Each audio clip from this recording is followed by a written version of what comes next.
Hello, everyone, and welcome to another episode. Of the Overcomable podcast.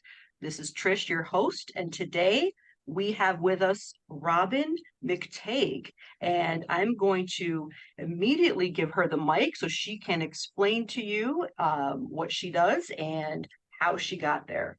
Go ahead, Robyn. So great to be here. Thank you. I'm here in Richmond, BC, Canada, and I've created a program called A Life of Choice. So I do coaching and consulting, and I help individuals, couples, and teams navigate those complexities of their personal and professional relationships. There's some very unique strategies, including science and metaphysical. And I really want to empower others to be able to engage fully in life and, why they do what they do, be able to deal with conflict and really cultivate that relationship with themselves so they can have deeper connection with others. But it all starts with us, right? And what we've gone through and what we've got to get there. Exactly. And thank you for taking on this service for us. Can you share your story of a specific challenge or difficulty that you faced that initially brought you to this work?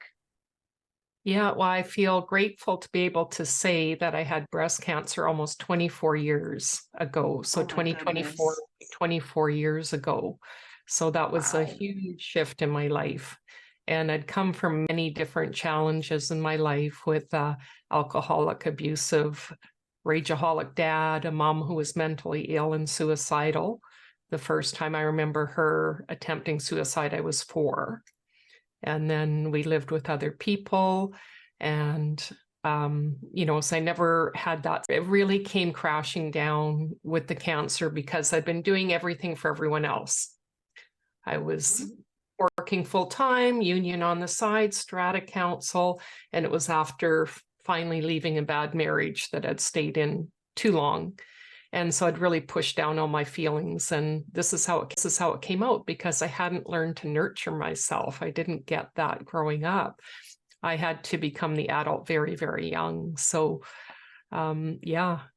And so cancer was the way that my body finally got me to listen.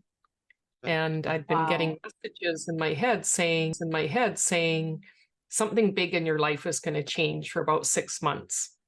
And something would happen. And no, that's not it until that diagnosis.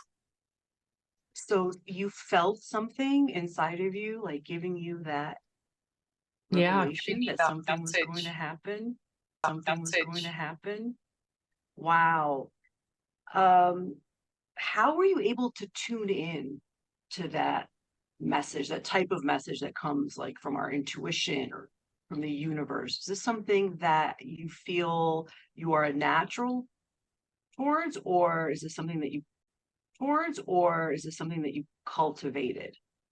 Yeah, I think we all have it. It's just that we shut it down so early.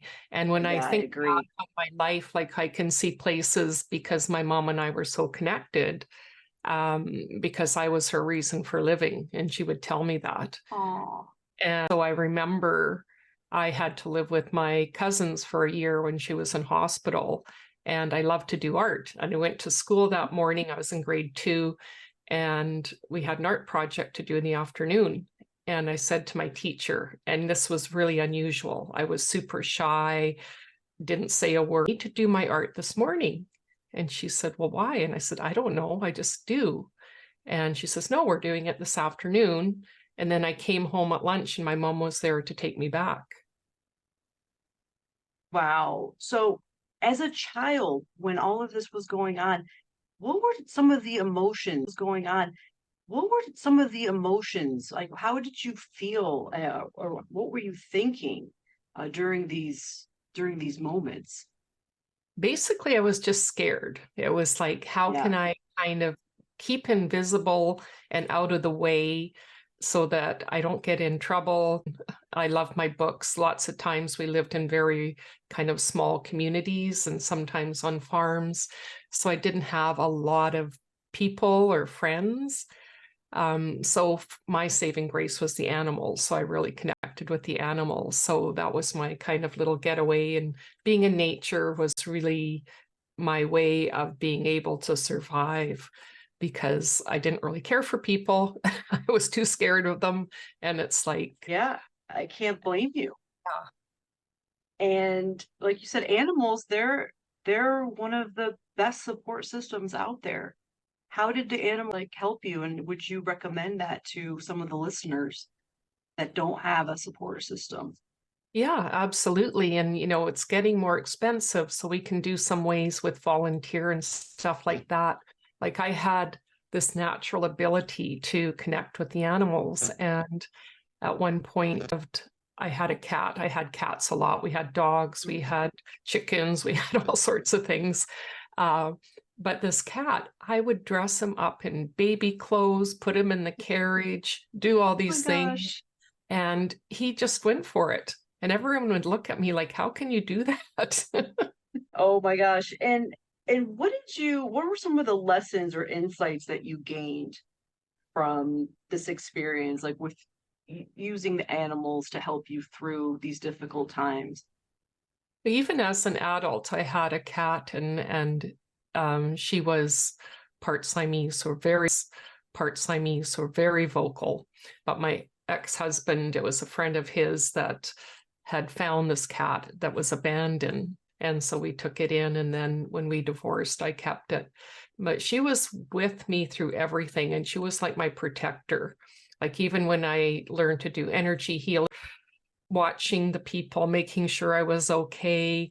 And we talked to each other like with animals. You do kind of mental pictures, but I understood her and she understood me. And she was with me through divorce, through the cancer, and right to the end, through the cancer, and right to the end, she was there. She had diabetes the last 2 years. And so I had to give her insulin twice a day and all these things. And I worked with her energetically for 3 months to say, it's okay. I've learned my lessons. I've learned myself. It's okay if you need to go, but you need to give me a sign, which she did. Oh my gosh. Wow. Can you talk more about the energy healing that you just mentioned? How did you get into that? Was this something that you pursued to help yourself? You pursued to help yourself and then took it on as a service for others. This is very interesting. Yeah. So what happened for me is after going through the treatment for cancer, it was like, what's next? And there's this really good book, point between finishing treatment and getting back to life and trying to figure out how do I incorporate and integrate this experience into my life that's been so life-changing. Because for me, I sat for 6 months on the sofa going deep, allowing all those feelings to come out, push down.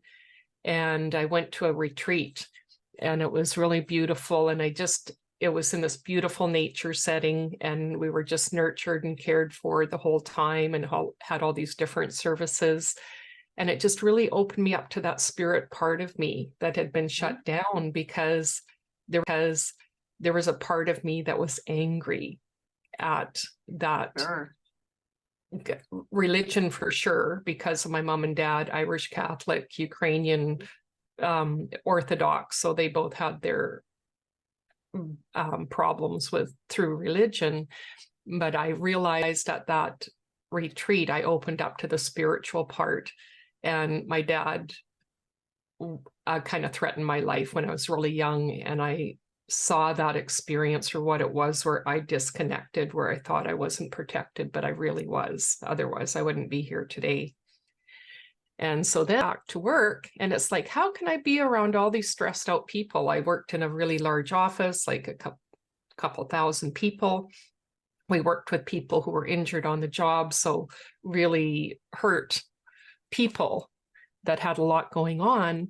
And I met a woman at a wine, cheese, and tarot card reading, a course that gives you energy shields. So I was in the course the next week, and I've been doing that for over 20 years, and I teach both adults and children, and I teach the energetics of anxiety and depression with it. And then that was kind of that shift into valuing myself more, my time, and what I could offer. So I started to shift from that place of corporate work to going more on my own and being able to retire at a younger age because I had years of service. But again, That's awesome. but that natural place of that intuition really deepened. And I was having lunch with a friend, and she said, "Are you going to run for union president?" Because we hadn't had a woman yet, and everyone respected me on both sides because I had trained in conflict resolution. So I really like to build that rapport. And out of my mouth came, "No, I'm going to be a healer." And I literally looked around to say, who said that? Gosh, another message. Oh my gosh. So this is amazing. So you've become a healer after going through such a painful, traumatic childhood.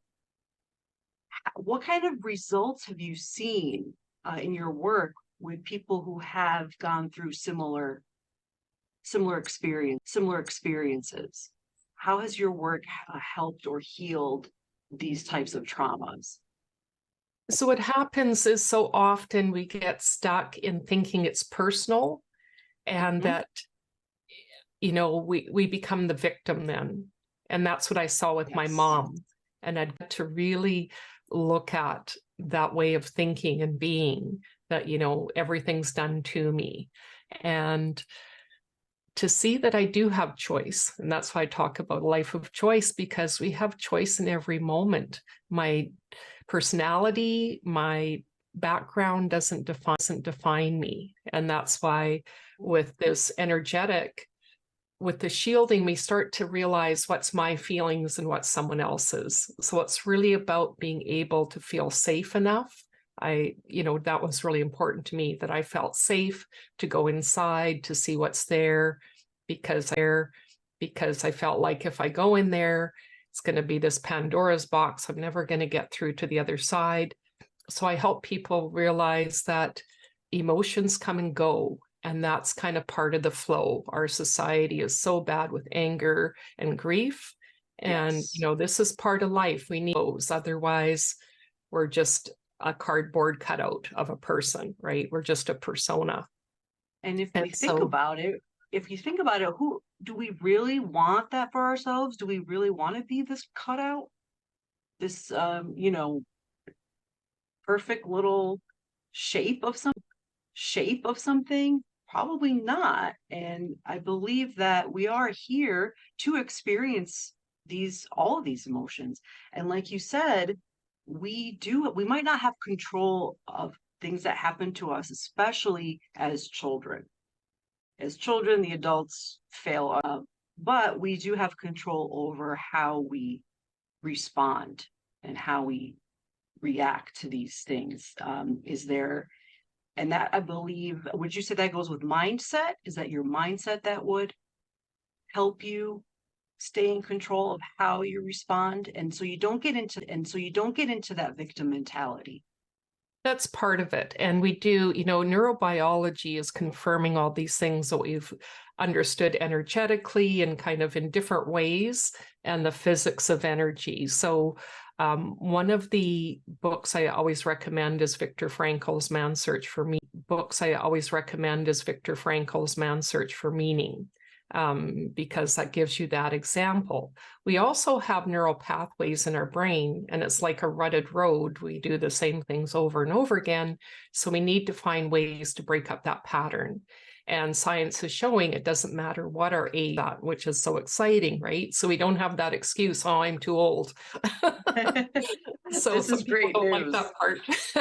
Yeah. But for me, it's like there's the practical and the spiritual. So I when I continued my training, I now do the motivational map process and the Enneagram to help us to understand, because I had the spiritual understanding, but I also needed some more of the practical down to earth day to day, because I'm very pragmatic. So what do I need to actually do? And that's where I really love the Enneagram too, because I get to see those kind of automatic responses that I do and see the patterns. And same with the energy healing. We bring the unconscious conscious and bring those patterns, so we have the choice to do something different and learn to be kind and loving to ourselves as we're learning and going, right? Learning to really love ourselves of going through what we need to go through. That's a great point, and it's so important just to show ourselves love and kindness and forgiveness that I feel might not be so easy for people. What kind of advice do you have, or any strategies that you can share for people that want to love themselves, that want to forgive themselves? Is there a way they can get started? The first thing I would say is do more presencing practice, something where we get more present to what's going on in the moment, because we get hijacked by the past and what the future, and we get into that worry and the overthinking. So for myself, I do a 3-bodied centered practice through my Enneagram work, and then I morning. So I always start with that. So the more we can be centered in the moment to start our days, so we're not like picking up the phone automatically and shifting some of those habits. So the centering is very easy. Spend 2 minutes breathing into your body, noticing your sensations and just being with what is, without judgment or wanting it to be another way. 2 minutes in the heart center, noticing any feelings or emotions that are coming up. 2 minutes in the head center, seeing where we are connected to that universal love and thought that's out there, that all the knowledge of the world is there for us to access, and actually creating more spaciousness in our head rather than all the thoughts, letting the thoughts go through. And then 1 minute, body, heart, and head, noticing how they support each other, because we tend to we prefer one way. And me was definitely and still is the head. I have to work with that all the time is my body and heart online? And I've gotten better. But again, it's a daily practice. It's like brushing your teeth. We don't just transform overnight. And anything that I don't believe, because we are complex. We get to other layers. Exactly. That's a great point. It doesn't happen overnight, and I can attest to that as well. Just these baby steps every day. Like you said, 2-minute meditation every morning, 2-minute meditation every morning. And then maybe one day it'll turn into a 5-minute meditation, little by little, starting your day, centered and present. And then before you know it, you'll notice some changes as you go through the day. And even through the day, if you have remembering your breath, because that's usually we stop breathing, right? We're not breathing into our full body. So we do this and we're in our head and we get constricted instead of being open. Are my feet on the floor? Can I feel my feet on the floor? Just a simple, even that simple to just get us to be here, to see that I'm okay in this moment. I can be safe in this moment. And if I don't feel safe, what do I need to feel safe? That is a great point to end on. How can I feel safe? Am I safe? And usually, would you say we are safe?